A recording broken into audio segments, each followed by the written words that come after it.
میرا میں کوشچن میرے دو سوال ہیں آپ سے سر. یہ پوچھنا چاہتا ہوں میرا سوال یہ ہے کہ اب آپ کے سوالوں کا وقت ہے تو پوچھیں. طلعت صاحب, گجرانوالہ سے بشارت. میں نے آپ کو ایک ویڈیو بھیجی ہے جو کہ ابھی سوشل میڈیا پہ بہت زیادہ گردش کر رہی ہے. احساس پروگرام کے تحت غریب لوگوں کو کچھ رقم دی جا رہی ہے اور ان سے کہا جا رہا ہے کہ آپ ڈانس کریں اور عمران خان زندہ باد کے نعرے اٹھائیں. یہ تو ایک طرح سے سیدھی سیدھی انسانیت کی تذلیل کی جا رہی ہے. اتنی برے طریقے سے ہیومولیشن کی جا رہی ہے کہ انسان کا سر دیکھ کے شرم سے جھک جائے. برائے مہربانی اس پہ تبصرہ فرما دیں. جی دیکھیں, میں نے وہ ویڈیو دیکھی ہے, آپ نے جو بھیجی ہے وہ نہیں دیکھی ہے, لیکن وہ میں نے ویڈیو دیکھی ہے. ایک تو میں گزارش کروں گا کہ میرا نہیں خیال کہ جو ہر چیز سوشل میڈیا پر چل رہی ہے جب تک اس کی ویریفیکیشن نہ ہو جائے اس کے اوپر ہمیں کومنٹ کرنے سے اجتناب کرنا چاہیے. میں نے جو وہاں پر مقامی کورسپونڈنٹ ہے جس جگہ سے یہ مبینہ طور پر ویڈیو آئی ہے ان سے بات کی ہے, تو مجھے ذاتی طور پر ایسی معلومات فراہم نہیں ہوئی جس سے میں مطمئن ہوا ہوں کہ واقعتاً اس واقعے کے وہی محرکات ہیں جس کی طرف آپ نے اشارہ کیا. میں یہ نہیں کہہ رہا کہ واقعہ ہوا نہیں ہے, ظاہر ہے آن کیمرہ موجود ہے تو کچھ نہ کچھ تو اس کے اندر صداقت ہوگی. لیکن اگر یہ تصور ہے کہ عمران خان صاحب نے بیٹھ کر یہ پالیسی اناؤنس کی ہو یا ان کے کسی اور وزیر نے بیٹھ کے پالیسی اناؤنس کی ہو کہ لوگوں سے ڈانس کروا کے آپ پیسے لیں, تو میرا نہیں خیال کہ یہ درست ہے. یہ اس قسم کی حماقتیں جو ہیں وہ مقامی لیول کے اوپر ہوتی ہیں. لوگ دوسروں کی تذلیل کو شغل سمجھتے ہیں, تو عین ممکن ہے کہ مقامی طور پر کسی بندے نے یہ کام کر دیا, اور لگتا ہے ایسا ہی ہے اس ویڈیو سے کہ ایسا ہی ماحول بنا ہوا ہے جس قدر بالکل لوکل لیول کے اوپر شغل جس کو ہم کہتے ہیں, جس میں دوسرے کی بے شک عزت جو ہے وہ تار تار ہو جائے, شغل کے طور پہ کر رہے ہیں. لیکن میں یہ ماننے کو تیار نہیں ہوں کہ یہ کسی پالیسی کا حصہ ہے یا اس کو وزیر اعظم یا منسٹر کے لیول کے اوپر انڈورس کیا گیا ہے. میرے خیال میں ایسا خیال, ہمیں اس کو کنڈیم کرنا چاہیے, لیکن اس کو جوڑنا وزیر اعظم کے ساتھ یا حکومت کے پالیسی کے ساتھ بالکل بھی درست نہیں ہوگا. تو یہ میرا اس کا تجزیہ ہے. یہ ہمارے ملک کا حکمران روز ٹی وی پر بیٹھ کر, کابینہ میں بیٹھ کر یہ اعلان کرتا ہے کہ ہم چوروں کو نہیں چھوڑیں گے, آٹا چوروں کو نہیں چھوڑیں گے, ادویات چوروں کو نہیں چھوڑیں گے, چینی چوروں کو نہیں چھوڑیں گے, بجلی چوروں کو نہیں چھوڑیں گے. لیکن اگلے ہی دن اعلان کرتا ہے کہ اس چوری میں شامل وفاقی وزراء یا وفاقی اراکین کا دفاع کیا جائے اور ان کو ہر طرح سے محفوظ رکھا جائے. یہ منطق ہماری سمجھ میں نہیں آئی. مہربانی سے یہ منطق آپ سمجھانے کی کوشش کریں. شکریہ. جی آپ کا مشاہدہ یہ درست ہے. جو پالیسی ہے میں گردن سے پکڑوں گا, میں لٹکا دوں گا, میں چھوڑوں گا نہیں, وہ تغیر و تبدل کا شکار ہے جس کو عام زبان کے اندر یو ٹرن کہتے ہیں.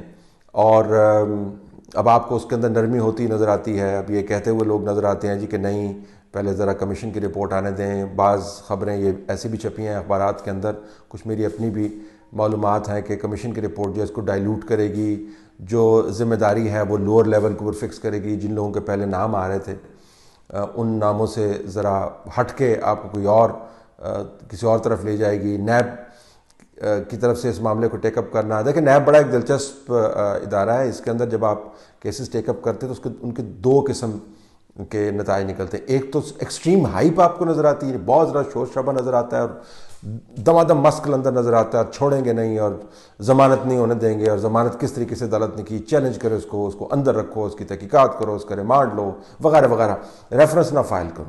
ایک آپ کو وہ نظر آتا ہے. دوسرا کیس جاتا ہے تو وہ اندھے کنویں میں گر جاتا ہے, پتہ نہیں چلتا, چلی جا رہا. تو نیب کی طرف سے نوٹس لینے کا یہ مطلب نہیں ہے کہ بہت بڑا کوئی تحقیقات بھی اس کے اوپر ہو سکتی ہیں. 50% یہ بھی امکان ہے کہ اندھے کنویں کے اندر چلا جائے اور آپ اس کو بھول بھال جائیں آپ. تو یہ یقیناً ہے کہ آپ کو احتساب کی آپ بات کرتے ہیں. اور پھر میں اس میں یہ بھی دیکھتا ہوں کہ کس طریقے سے چیف منسٹر بزدار کو بچانے کی کوشش کی جاتی ہے کہ نہیں انہوں نے بڑا اچھا کردار ادا کیا. کابینہ ان کا کردار بالکل ٹھیک تھا, ECC چونکہ اسد عمر صاحب اس کو ہیڈ کر رہے ہیں، اور آج کل اسد عمر صاحب کا سیزن ہے، پہلے جہانگیر ترین کا سیزن تھا، آج کل اسد عمر صاحب کا سیزن ہے. اور جو سیزنلز ہیں ان کو پتہ ہونا چاہیے کہ ان کے ساتھ آخر میں ہوتا ہے کیا، لیکن آج کل سیزن ان کا ہے. تو ECC کو وہ ہیڈ کر رہے تھے. نہیں ECC نے صحیح کیا، یہ ضرور کسی بیوروکریٹ نے کیا ہوگا. تو آپ دیکھیں کہ آپ کو ڈائلیوشن نظر آتی ہے.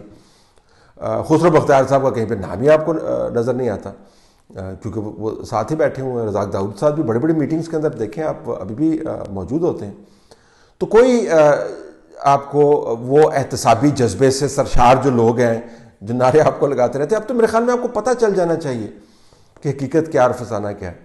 تو مجھے تو نہیں لگتا کہ یہ بیل مڑنے چڑھے گی اور یہ معاملہ آگے جائے گا. اگر ہوگا تو دیکھ لیں گے، لیکن فی الحال آپ کا مشاہدہ ٹھیک ہے. السلام علیکم طلعت صاحب، میرا نام ستوری گل ہے اور میں وزیرستان سے بات کر رہا ہوں. عمران نیازی صاحب جو آج کل برسر اقتدار ہے، تو ظاہری بات ہے کہ میڈیا ہو گئی، آپ کی سول سوسائٹی ہو گئی، یہاں پہ اپوزیشن ہو گئی، سارے ڈیموکریٹک جو فورسز ہیں وہ سارے کے سارے مل کے یہ بات کہہ رہے ہیں کہ یہ بندہ جو ہے وہ پاپولرلی الیکٹڈ نہیں ہے، بلکہ یہ ایک سلیکٹڈ وزیر اعظم ہے، سلیکٹڈ بندہ ہے.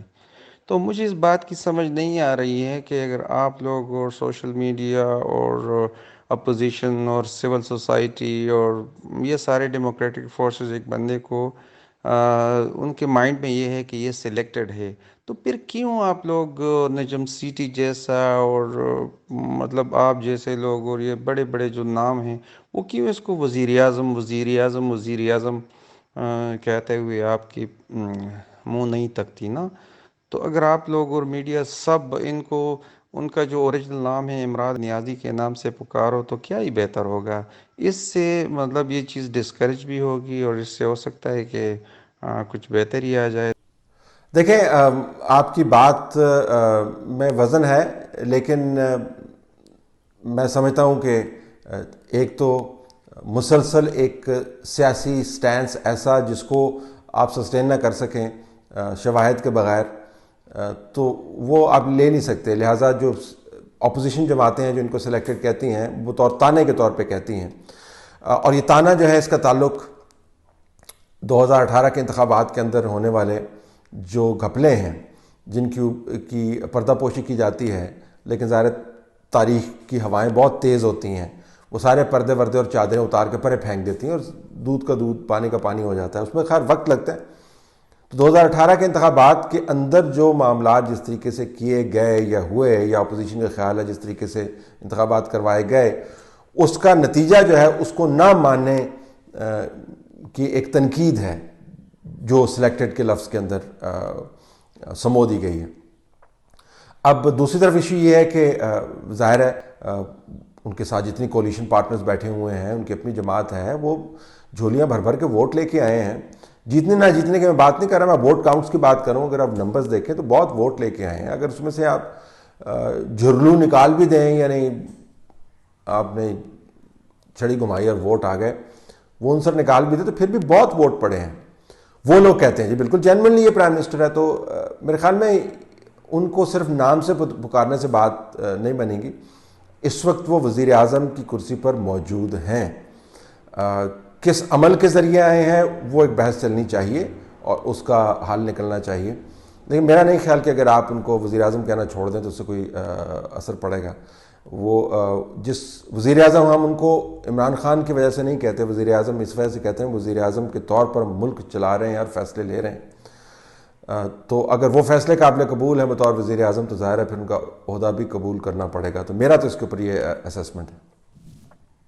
سر یہ DGISI کی ایوان صدر میں وزیر اعظم کی موجودگی میں جو ملاقات ہوئی اور فوٹیج وغیرہ تھی اس پہ، اور آج جو ڈاکٹرز نے پریس کانفرنس کی اور میڈیا اٹھا رہا ہے کہ جی مساجد کے حوالے سے اور لاک ڈاؤن سخت زیادہ ہی زور لگایا ہوا ہے، یہ مطلب ایسے پہلے کامن سینس میں کا سوال ہے کہ مشکوک سا نظر آتا ہے کہ جیسے کوئی پیچھے ہے.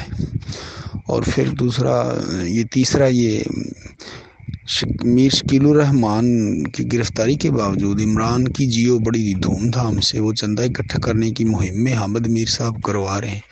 کہ ان کی طبیعت بھی صاف ہوگی. مطلب آپ بھی یہ موضوعات ہیں تبصرہ میں کچھ ہم ظاہر انتظار میں رہتے ہیں کہ آپ کی رائے تھوڑا سمجھنے میں آسانی ہوتی ہے. شکریہ جی. دیکھیں ہر چیز کو جو ہے نا وہ دوسری چیز کے ساتھ نہ جوڑا کریں جب تک آپ کے پاس شواہد نہیں ہو. آپ سے مراد آپ ذاتی طور پر نہیں، میں ویسے بات کر رہا ہوں. دل یقیناً چاہتا ہے کہ بندہ جو ہے ہر چیز میں سے کوئی ایسا باریک نقطہ نکالے تجزیے کے ذریعے، لیکن اگر معلومات نہیں ہے تو پھر ہمیں اجتناب برتنا پڑتا ہے. DGISI کے پاس بہت سارے معاملات ہیں ڈسکس کرنے کے لیے نا. ریاست کے امور جو ہیں وہ بہت پھیلے ہوئے ہیں، اور مساجد سے متعلق کیا پالیسی ہونی چاہیے ایک اہم معاملہ ہے. لیکن اس کا جوڑنا ڈاکٹرز کی پریس کانفرنس کے ساتھ میرا نہیں خیال کہ کوئی وجہ ہے آپ کو جوڑنا چاہیے، کہ ایک تو ہمیں علم نہیں ہے کہ اس میٹنگ کے اندر ہوا کیا ہے. ظاہر ہے کچھ اہم امور ہی ہوں گے. دوسرا یہ بھی علم نہیں ہے کہ کیا اسی سے متعلق میٹنگ تھی یا نہیں تھی. ہو بھی سکتی ہے کیونکہ اہم معاملہ ہے، لیکن حتمی طور پر ہم کچھ نہیں کہہ سکتے. ڈاکٹرز نے جو باتیں کی ہیں دیکھیں ان کو آپ کو صرف میرٹ کے اوپر دیکھنا چاہیے. ہو سکتا ہے آپ کا نقطہ نظر ان سے مختلف ہو، لیکن ڈاکٹر جو بات کہہ رہے ہیں آپ ان کی آرگومنٹ کو میڈیکل فورس ہے جو اس کے اندر جو ایکسپرٹیز کا وزن ہے اس کے حوالے سے دیکھیں. اور یہ میں آپ کو بتا دوں یہ پاکستانی ڈاکٹرز نہیں کہہ رہے ہیں. آپ اگر انٹرنیشنل میڈیا دیکھ رہے ہیں تو امریکہ کے اندر ایک بہت بڑی بحث اس وقت نکلی ہوئی ہے کہ ڈاکٹرز سٹینس لے رہے ہیں ان لوگوں کے خلاف جو احتجاج کر رہے ہیں جی کہ آپ ریاستوں کو کھولیں اور ہمارے یہاں پر اکانومی کو چلنے دیں. تو ڈاکٹرز اور نرسز نے اس کے اوپر سٹینس لیا ہوا ہے جی کہ آپ اگر یہ کام کریں گے تو کرونا پھیلے گا اور ہماری خود کو بھی ماریں گے، دوسروں کو بھی مروائیں گے اور ہماری زندگیوں کو بھی خطرے میں ڈالیں گے. یہی باتیں پاکستان کے ڈاکٹرز بھی کہہ رہے ہیں. اس کے علاوہ بھی باتیں کر رہے ہیں، وہ ذاتی تحفظ کی بات کر رہے ہیں، وہ حکومت کے لاک ڈاؤن کے اوپر انہوں نے بہت زیادہ سختی کا مظاہرہ کیا. تو میرا نہیں خیال کہ اس کو آپ اس کے تانے بانے جو ہیں کسی سازش کے ساتھ جوڑ سکتے ہیں کہ حکومت نے پالیسی بنائی ہے، ڈاکٹرز نے پریس کانفرنس کرنی شروع کر دی. میرے پاس ایسی کوئی معلومات نہیں.